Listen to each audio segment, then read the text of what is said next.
Hello students, कक्षा 11 भूगोल विषय की ऑनलाइन क्लासेस में आपका स्वागत है। पिछली वीडियो में हम भारत के भौतिक स्वरूपों के बारे में अध्ययन कर रहे थे। हमने देखा कि भारत के 6 प्रमुख भौतिक स्वरूपों का हमें अध्ययन मिलता है।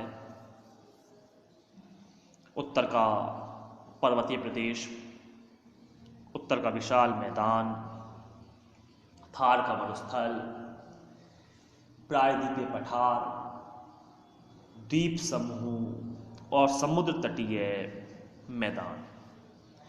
इन सभी की हम विस्तार से चर्चा कर चुके थे। आज उसी क्रम में हम एक नया टॉपिक आरंभ करने जा रहे हैं जिसका नाम है अपवाह तंत्र। अपवाह यानी शब्द बनता है प्रवाह अर्थात बहना, और बहता है जल। हमारी पृथ्वी पर बहता हुआ जल नदियों के रूप में प्रदर्शित होता है। इन नदियों के द्वारा बनाया गया एक तंत्र, एक जाल अपवाह तंत्र के नाम से जाना जाता है। आप देख सकते हैं सामने एक नदी का सुंदर और मनोरम दृश्य, किस तरह से नदी सर्पिलाकार होते हुए यानी सांप के आकार में होते हुए ये प्रवाहित हो रही है। और ये बात सही भी है कि नदियों का जल कभी भी सीधी रेखा में प्रवाहित नहीं होता है, ये सर्पाकार होते हुए आगे बढ़ती हैं। तो आइए हम चर्चा करते हैं अपवाह तंत्र के बारे में।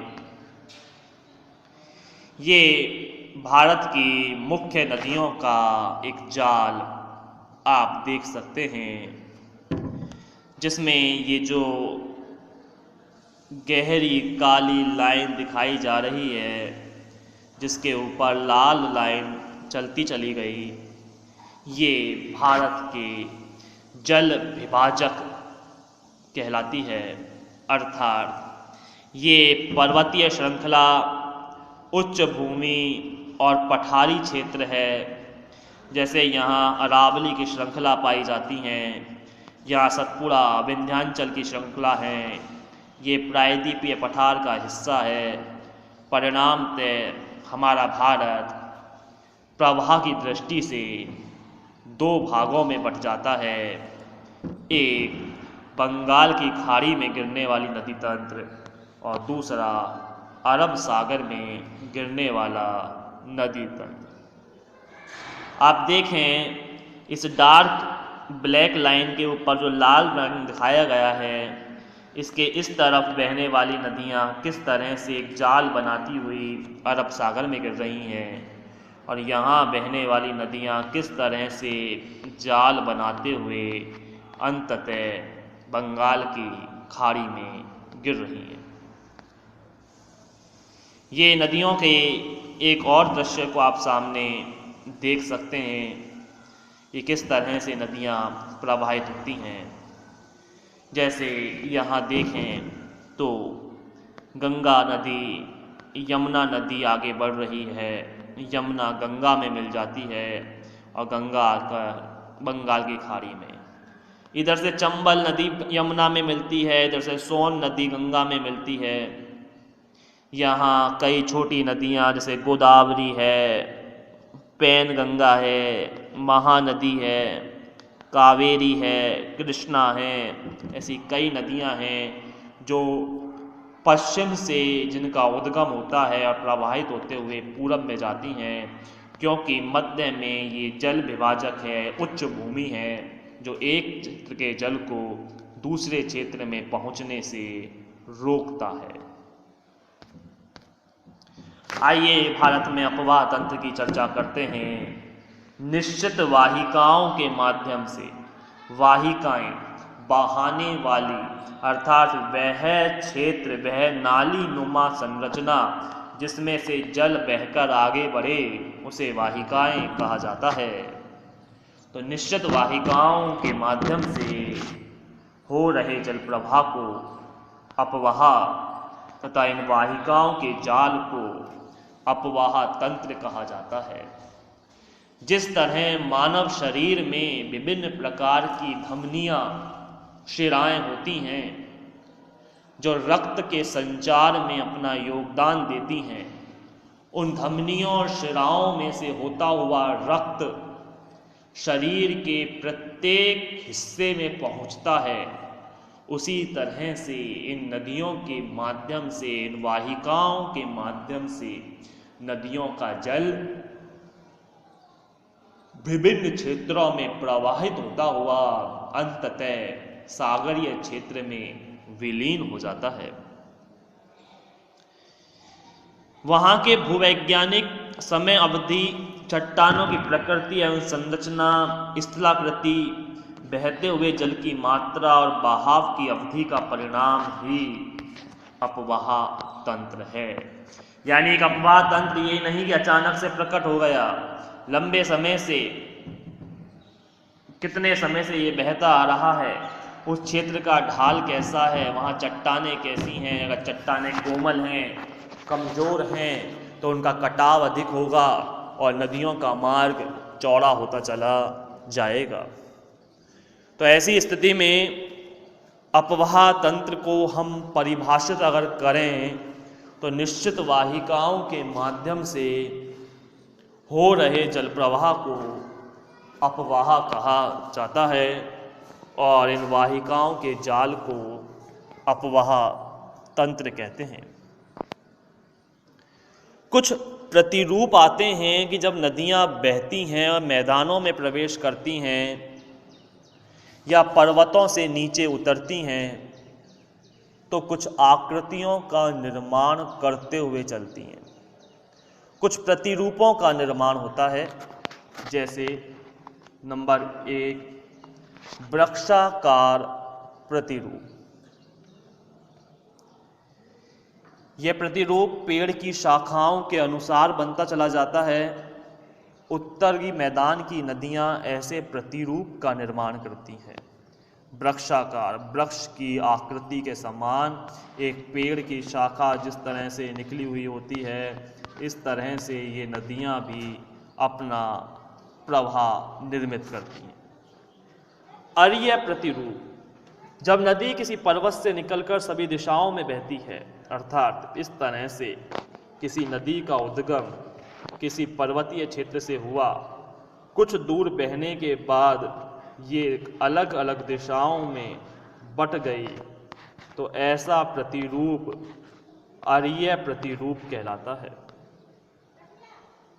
जालीनुमा प्रतिरूप, जब मुख्य नदियां एक दूसरे के समानांतर बहती हों तथा सहायक नदियां उनसे समकोण पर आकर मिले, जैसे गंगा यमुना नदियां आपस में इस तरह से बह रही हैं और छोटी नदियां, सहायक नदियां उनके समकोण पर आकर मिल रही हैं, तो ऐसा प्रतिरूप जालीनुमा प्रतिरूप कहलाता है। अब सवाल ये आता है यहाँ पर कि मुख्य नदी और सहायक नदी से क्या आशय है। वह नदी जो अंततः सागर में विलीन हो जाए वो मुख्य नदी होती है, और जो नदी किसी अन्य नदी में शामिल हो जाए वह सहायक नदी होती है। ध्यान आपको ये रखना है कि मुख्य नदी अंततः सागर में विलीन होती है, जबकि सहायक नदी किसी अन्य नदी में जाकर शामिल हो जाती है। वही नंबर 4 आते हैं अभिकेंद्री प्रतिरूप के बारे में कि जब सभी दिशाओं से नदी बहकर किसी झील या गर्त में विसर्जित होती हैं तो ऐसा प्रतिरूप अभिकेंद्रीय प्रतिरूप कहलाता है। कि मान लीजिए बीच में कोई झील है, कोई गर्त है, कोई गड्ढा है, कई नदियां आकर बह रही हैं और इस जगह आकर विलीन हो रही हैं, तो ऐसे क्षेत्र को अभिकेंद्रीय प्रतिरूप कहा जाता है।